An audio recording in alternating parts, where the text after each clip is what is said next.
To my channel.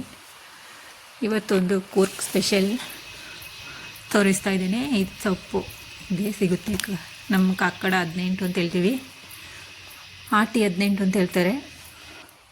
ಈ ಥರದ ಸೊಪ್ಪು ಕಾಡಲ್ಲೆಲ್ಲ ಸಿಗುತ್ತೆ. ಆಯಿತಾ, ಇದನ್ನು ನೀಟಾಗಿ ಕ್ಲೀನ್ ಮಾಡಿ ವಾಶ್ ಮಾಡಿ ತಗೊಂಡಿದ್ದೇನೆ ನಾನು. ಇವಾಗ ಒಂದು ಪಾತ್ರೆ ಇಟ್ಟು ನೀರು ಹಾಕಿ ಚೆನ್ನಾಗಿ ಬೇಯಿಸ್ಕೊಳ್ತೀನಿ. ಹೊಸದಾಗಿ ವಿಡಿಯೋ ನೋಡುವವರು ಸಬ್ಸ್ಕ್ರೈಬ್ ಮಾಡಿ, ಸಪೋರ್ಟ್ ಮಾಡಿ.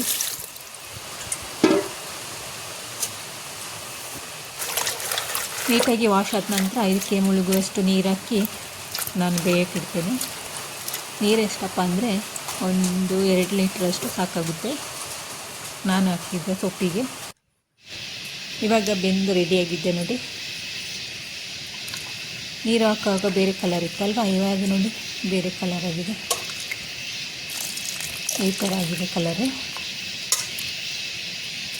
ನಮ್ಮ ಅಜ್ಜಿ ತಾತಂತೆಲ್ಲ ಈ ಕಾಕಡ 18ರಲ್ಲಿ ಈ ಸೊಪ್ಪಂತಂದು ರೆಸಿಪಿಯನ್ನು ಮಾಡ್ತಿದ್ರು.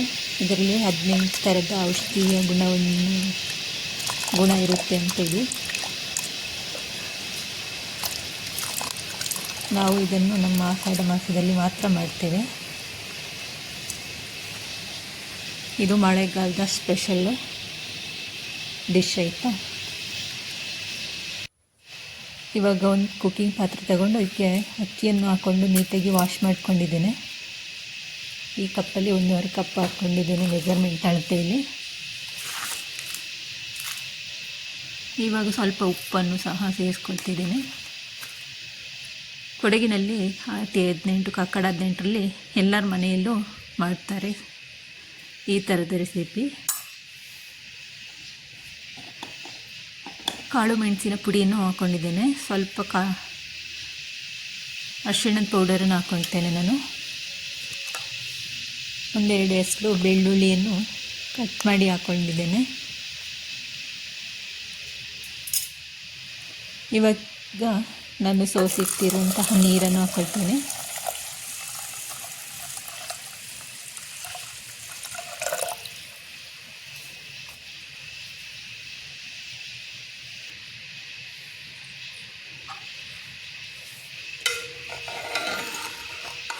ಎಲ್ಲವನ್ನು ನೀಟಾಗಿ ಮಿಕ್ಸ್ ಮಾಡಿ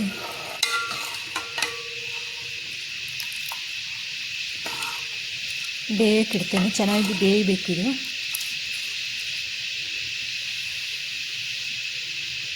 ನಂತರ ನಾನು ಇದಕ್ಕೆ ಬೆಲ್ಲ ತಗೊಂಡಿದ್ದೇನೆ. ಬೆಲ್ಲವನ್ನು ಕರಗಿಸಿ ತಗೊಳ್ತೇನೆ.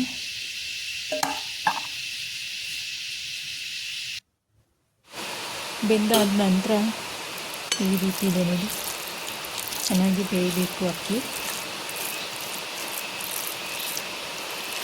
ಬೆಂದರೆ ಮಾತ್ರ ಸೂಪರಾಗಿ ಬೇಯುತ್ತೆ ಈ ರೆಸಿಪಿ.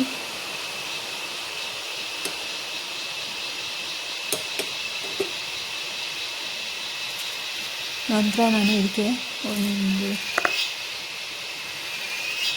4-5 ಏಲಕ್ಕಿ ಮತ್ತು ಸ್ವಲ್ಪ ಮೆಂತ್ಯೆಯನ್ನು ಸ್ವಲ್ಪ ಫ್ರೈ ಮಾಡಿ ಪೌಡರ್ ಮಾಡಿ ಹಾಕ್ಕೊಳ್ತೇನೆ. ತುಂಬಾ ಸೂಪರಾಗಿರುತ್ತೆ. ಇವಾಗ ನಾನು ಇದಕ್ಕೆ ಬೆಲ್ಲದ ನೀರು ಇದೆಯಲ್ವ, ಸೋಸಿ ಹಾಕ್ಕೊಳ್ತೇನೆ. ಇದರಲ್ಲಿ ಕಸ ಏನಿಲ್ಲ, ಆದರೂ ಸೋಸಿ ಹಾಕ್ಕೊಳ್ತಿದ್ದೇನೆ ನಾನು.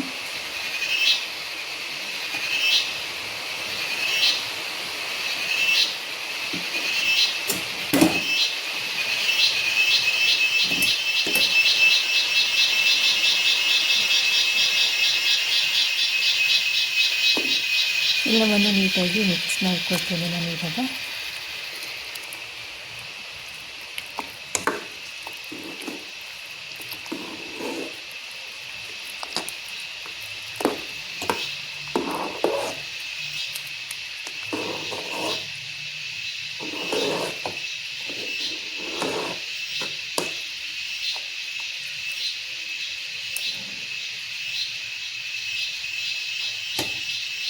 ಇವಾಗ ನಾನು ಇದಕ್ಕೆ ತೆಂಗಿನ ತುರಿಯನ್ನು ಹಾಕ್ಕೊಳ್ತಾ ಇದ್ದೇನೆ.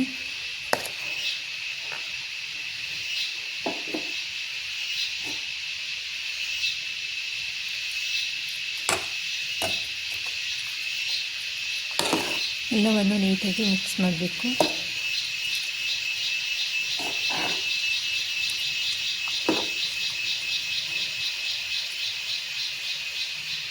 ಮಿಕ್ಸ್ ಆಗಿದೆ. ಇವಾಗ ಸರ್ವ್ ಮಾಡ್ತಾ ಇದ್ದೇನೆ.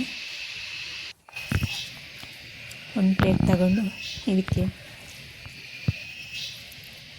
ನಾವು ಇದಕ್ಕೆ ಮದ್ ಪಾಯಸ ಅಂತ ಹೇಳ್ತೀವಿ, ಮದ್ಬಾನ ಅಂತ ಹೇಳ್ತಾರೆ.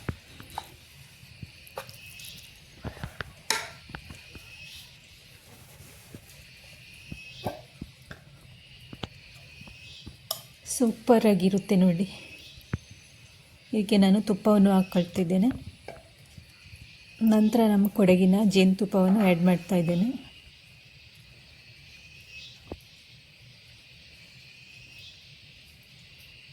ಎಷ್ಟು ಬೇಕಾದರೂ ಹಾಕ್ಕೊಳ್ಬೋದು. ನಾನು ಸ್ವಲ್ಪ ಹಾಕ್ಕೊಂಡಿದ್ದೇನೆ. ಸ್ವಲ್ಪ ತುರಿದಿರುವ ತೆಂಗಿನ ತುರಿಯನ್ನು ಹಾಕ್ಕೊಳ್ತೇನೆ. ಫೈನಲಿ ನಮ್ಮ ಮದ್ ಪಾಯಸ ರೆಡಿ ಆಯಿತು. Thank you for watching. ಎಲ್ಲರಿಗೂ ಬಾಯ್.